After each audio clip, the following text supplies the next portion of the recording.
Bonjour à tous et bienvenue sur ma chaîne YouTube, je suis Sigrid et je suis ravie de vous retrouver, vous les natifs du signe de la Balance, pour ce qui va donc être votre taroscope de ce mois de mars 2017.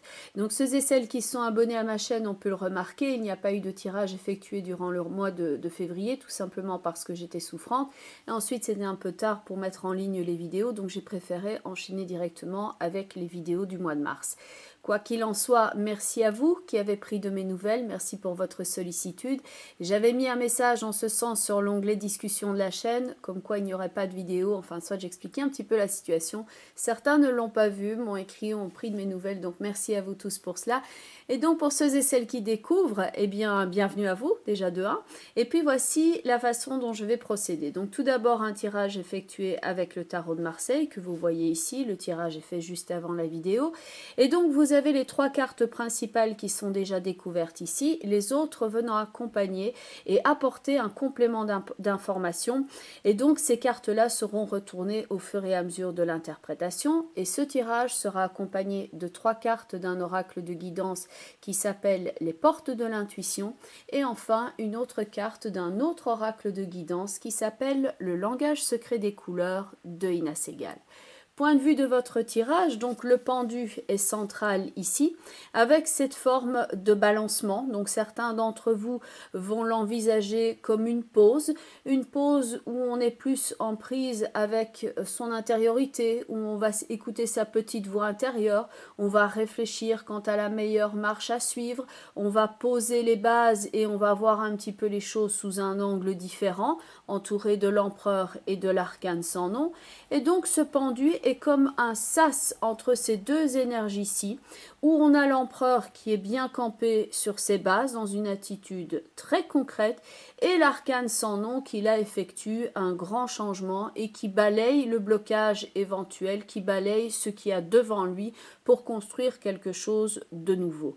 Dans l'empereur, on est dans une forme de certitude. On sait ce qui est, on sait ce qui a été, et donc il peut y avoir aussi une certaine forme de routine dans cette carte-là, ce qui est franchement pas le cas dans l'arcane sans nom, où ça peut justement bousculer les bases, où ça peut être l'objet d'un grand changement intérieur et extérieur quant à la situation. Et donc là, on est entre deux énergies ici, avec cette espèce de sas de décompression qu'est la carte du pendu.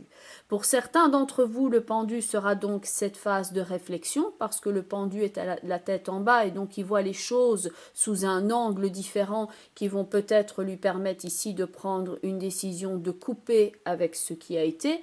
Et pour d'autres, le pendu sera une forme de repos plus ou moins forcé, tout simplement parce qu'il peut y avoir par exemple quelque chose de médical qui vous force ici à avoir une certaine inaction. Mais donc il y a cette énergie de balancement et peut-être qu'il y a un choix à effectuer et que vous attendez ici tout simplement d'être sûr, car les changements qui s'annoncent peuvent être très radicaux et donc vous voulez tout simplement être sûr ici d'effectuer la bonne décision en âme et conscience. La carte du pendu peut donc aller d'une forme d'hésitation à une forme de pause et il peut y avoir une inactivité physique, mais ce n'est pas pour autant qu'il y a une inactivité au niveau de la pensée, au niveau du mental et au niveau du psychisme, où les choses peuvent effectivement évoluer ici de telle façon à ce que vous puissiez effectuer le changement que l'on voit dans l'arcane sans nom. À noter que dans l'arcane sans nom, il y a certains éléments de l'empereur que l'on retrouve, notamment le collier ici de l'empereur, qui va représenter avec cette forme en épi de blé tout ce qui va représenter la vie et la sécurité. Et on retrouve ici, en lieu et place de colonne vertébrale de l'arcane sans nom, ces épis de blé qui montrent une nouvelle vie, quelque chose qui prend place et qui va être nouveau. Mais le changement de l'arcane sans nom n'est pas toujours facile à aborder. On retrouve donc ici également le casque de l'empereur, donc cette espèce de couronne qu'il a au-dessus de la tête, qui peut indiquer d'ailleurs une forme de protection. Donc ce n'est pas une couronne, j'utilise le terme casque à bon escient, c'est quelque chose que l'on met pour protéger ses arrières. et on retrouve la tête couronnée qui est ici au sol. Donc il y a une certaine idée ici pour certains d'entre vous d'aller rechercher la sécurité et de se poser beaucoup de questions ici quant aux financiers par exemple et au matériel, et d'être sûr d'avoir suffisamment de bonnes bases que pour pouvoir par exemple assurer l'existant. L'empereur est accompagné de la roue de fortune. Quand on a ces deux cartes-là côte à côte, l'empereur est assis avec une certaine sécurité. Imaginez-le ici, c'est un petit peu comme s'il était au volant d'une voiture et qu'il peut diriger les événements en toute tranquillité comme sur une route balisée. Il conduit les choses en ayant fermement le volant en main et le chemin est suffisamment sécurisé pour qu'il puisse le faire d'une main avec le bras accoudé ici à son fauteuil. Donc il y a une forme de régularité dans l'action, de sécurité, de quelque chose dont on est sûr. Il y a un déroulement qui est serein. Les choses roulent comme elles avaient été planifiées. Dans la carte du pendu, il y a donc cette réévaluation. Et l'arcane sans nom, lui, est accompagné de la carte du chariot. On a donc la roue et le chariot qui sont ici aux extrémités de votre tirage. Donc on retrouve dans le chariot le principe de la roue, le principe de l'évolution, mais le chemin n'est pas aussi balisé que dans la rencontre de la roue de fortune avec l'empereur. La route est ici certes plus rocailleuse, un petit peu plus difficile à aborder avec l'arcane sans nom et le chariot. Ici on n'est plus dans une forme de tranquillité, on a même intérêt quant au cours des événements à tenir les deux mains sur le volant et à faire preuve de vigilance. La vigilance, ça pourra jouer pour certains d'entre vous sur le plan matériel, pour d'autres ça va jouer et ça peut bien entendu être lié au matériel par rapport au travail, mais donc il y a une idée de rythme différent ici au niveau de l'action, au niveau matériel, votre attitude, et vous le pressentez peut-être ici, car le pendu peut être intuitif, qu'il y a quelque chose qui va changer, il y a quelque chose qui est en train de prendre place et qu'il faudra donc prendre ce tournant au mieux et s'y préparer. Dans l'arcane sans nom, ça peut être un changement qui est voulu. Par exemple, quand on a envie de se séparer d'une certaine forme de routine ou de se séparer d'une certaine forme de couple, par exemple, quand on est dans un couple et qu'on n'a pas son mot à dire et qu'on se sent un petit peu comme dans le pendu en train de végéter dans une routine, ou qu'on est par rapport à une personne non agissante, que c'est toujours l'autre personne qui prend les choix et maintenant on a envie de changer cela. On a envie de changer ici quelque part le rythme des événements. Donc l'arcane sans nom, ça peut être quelque chose que vous décidez aussi, vous donnez un bon coup de pied dans la fourmilière, dans la routine, afin de pouvoir reprendre votre maîtrise sur les événements. Mais quelquefois, l'arcane sans nom, c'est pas nécessairement quelque chose que l'on décide. Ça peut être une décision sur laquelle on est en mode de réaction et non pas en mode action. On n'est pas soi-même en train de gérer l'arcane sans nom. On nous annonce qu'il y a un changement, on nous annonce que c'est terminé, on nous annonce qu'il va falloir changer, qu'il y a une mise à jour, qu'il y a quelque chose donc qui va se transformer et il faudra réagir en fonction. Donc l'arcane sans nom avec le chariot peut indiquer ici cette nouvelle route, ce nouveau tournant qui peut donc s'annoncer. Dans la carte du pendu, vous avez en complément d'information la carte de l'amoureux et la carte du battleur. Dans la carte du battleur, on a ce personnage qui manipule les différents outils. Et dans la carte de l'amoureux, on a les différentes mains ici que l'on voit sur la carte. Et donc, il y a cette idée de mouvement et de prise en main. Ça peut être un mouvement au niveau du travail, au niveau de votre activité, au niveau des outils que vous utilisez. Et il est à constater justement que le pendu, lui, tient les mains derrière le dos. Peut-être que vous êtes ici en train de constater, tel un témoin, certaines choses au niveau du travail qui sont peut-être plus de l'ordre ici du chipotage ou du cafouillage, où il y a certaines conversations autour de vous. Il peut y avoir des bruits de couloir, on sait qu'il y a quelque chose qui va changer, par exemple au niveau de la société, au niveau de la façon dont on procède, au niveau des équipes. Donc il peut y avoir des discussions ici autour de vous, mais qui ne vous apportent pas nécessairement de certitude, parce que ça peut agir comme des bruits de couloir ou des on m'a dit que, mais on ne sait pas qui est on, est-ce que c'est vrai, est-ce que c'est faux. Et donc le pendu ici, il écoute toutes les informations, il ne tire encore aucune conclusion pour l'instant, mais il est à l'écoute ici de ce qui se trame autour de lui. Le pendu est donc à l'écoute et c'est le seul personnage ici dans le tarot où on voit d'ailleurs une oreille ici qui se dessine à droite. C'est le seul personnage dans le tarot où on voit l'oreille qui est dessinée. Donc le pendu ici, il a cette forme non pas par exemple de protection comme le casque de l'empereur, mais il est intuitif, il est à l'écoute de ce qui est à droite, donc de ce qui va représenter le futur. Donc il sent ici l'arcane sans nom qui s'avance et il pressent le changement. Donc vous êtes en train de réfléchir à ce changement que vous voulez donner à votre vie, à ce mouvement, à ce tournant, ou alors vous pressentez qu'il y a quelque chose qui va se transformer ici, peut-être un changement d'affectation au niveau du travail, un changement relationnel. Il y a l'ambiance qui change un petit peu et vous l'entendez, vous le pressentez, un petit peu comme le train qui arrive en gare. On ne le voit pas quand il est sur le quai, on le voit arriver et on sait à quoi s'attendre.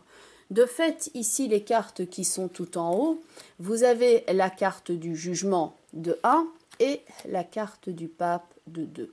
Dans ces deux cartes-là ici, on a un rappel et une réponse par rapport à l'amoureux et le battleur. Si l'amoureux peut représenter les personnes autour de vous, le pape peut représenter la hiérarchie, le patron. Le battleur peut représenter le travail et le jugement est une nouvelle qui vient d'en haut par rapport au travail. Le pape avec le jugement sont deux cartes de communication.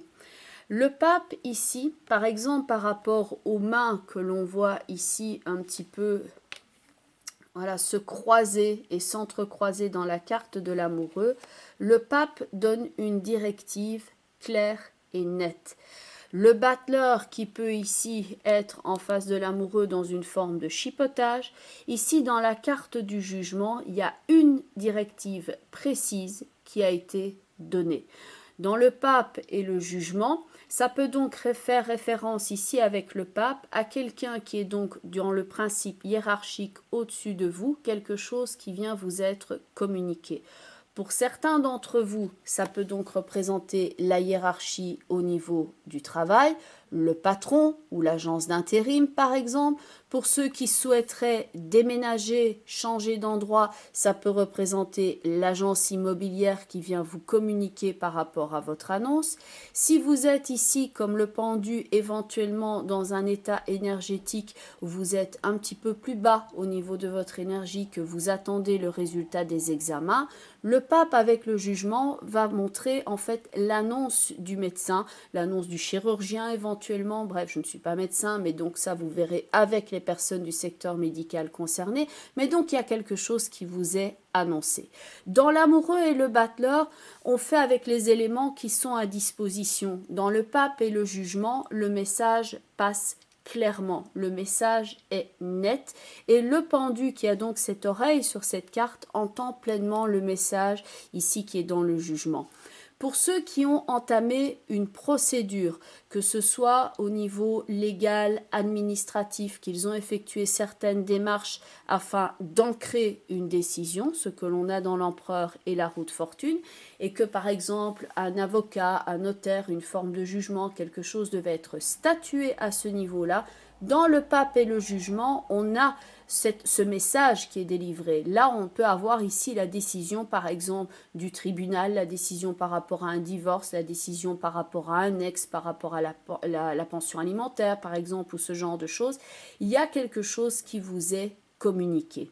À noter que donc l'arcane sans nom avec le chariot va montrer ce changement ici et que pour certains d'entre vous, le changement, vous l'avez attendu depuis un certain temps parce que financièrement, c'est vrai que le pendu n'est pas nécessairement ici la meilleure des cartes et que vous êtes en train de faire donc comme le battleur avec l'amoureux ici, vous êtes en train de faire avec les moyens du bord et que vous voulez ici vous assurer de retrouver une certaine sécurité.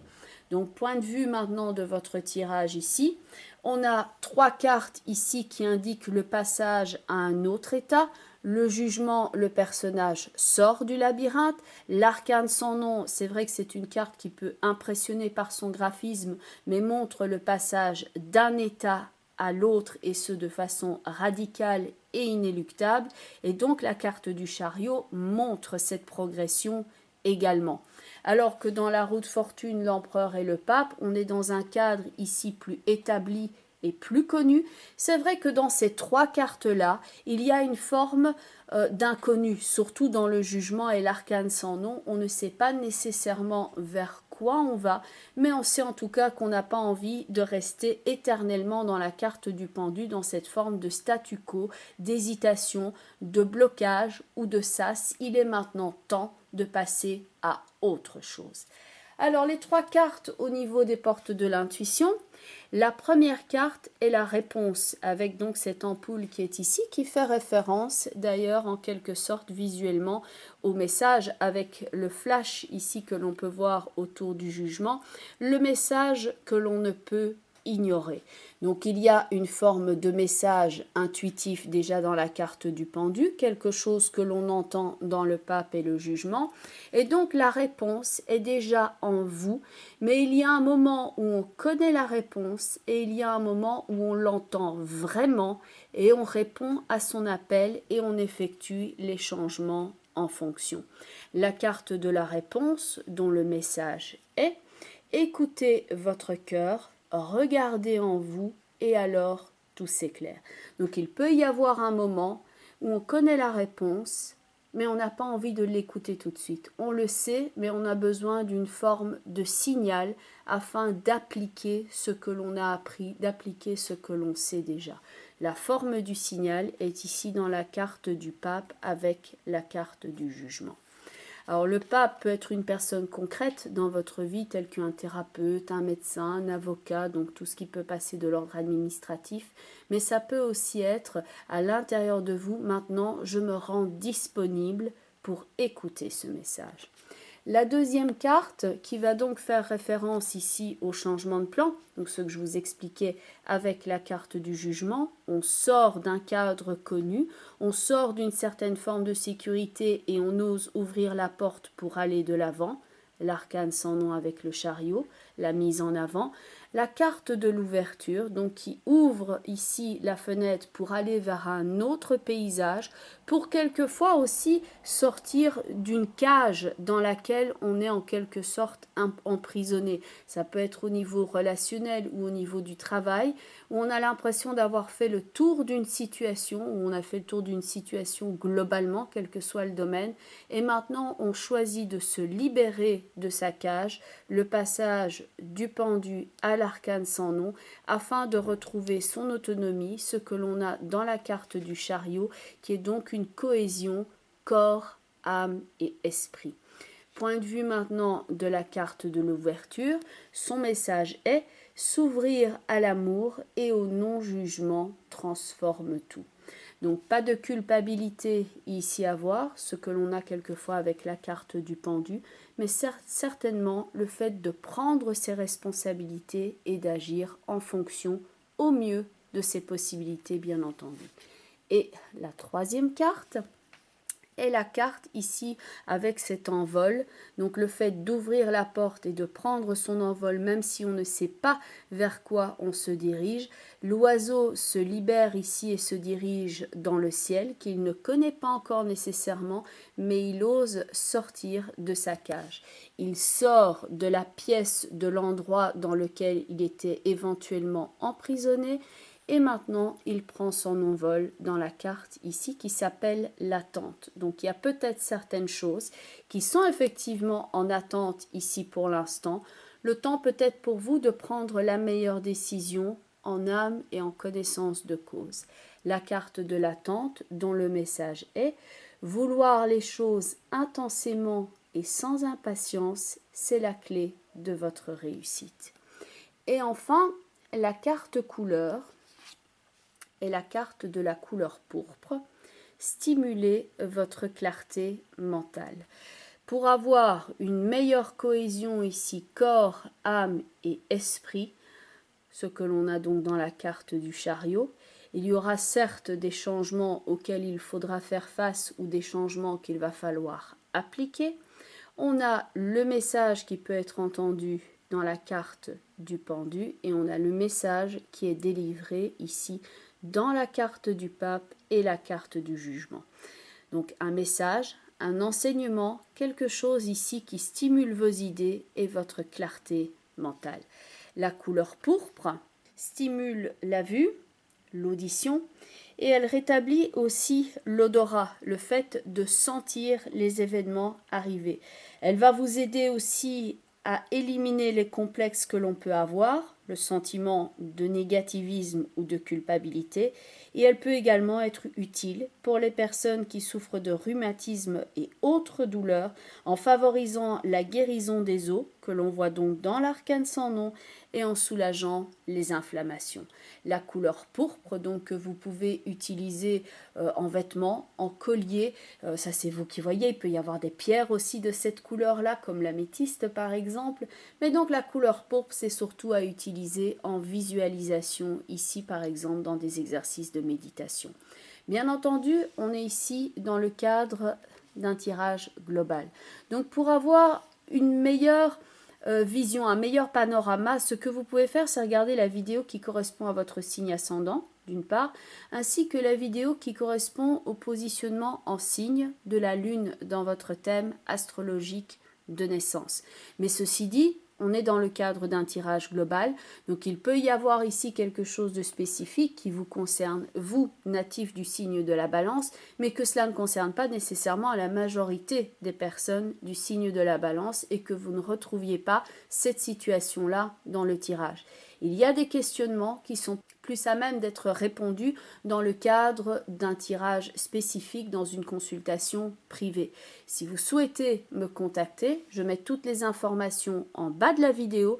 Donc vous avez le site web ainsi que les différents réseaux sociaux sur lesquels vous pouvez me trouver, que ce soit Facebook, Twitter, Instagram. Donc vous avez toutes les informations qui sont en bas de vidéo ainsi qu'en fin de vidéo.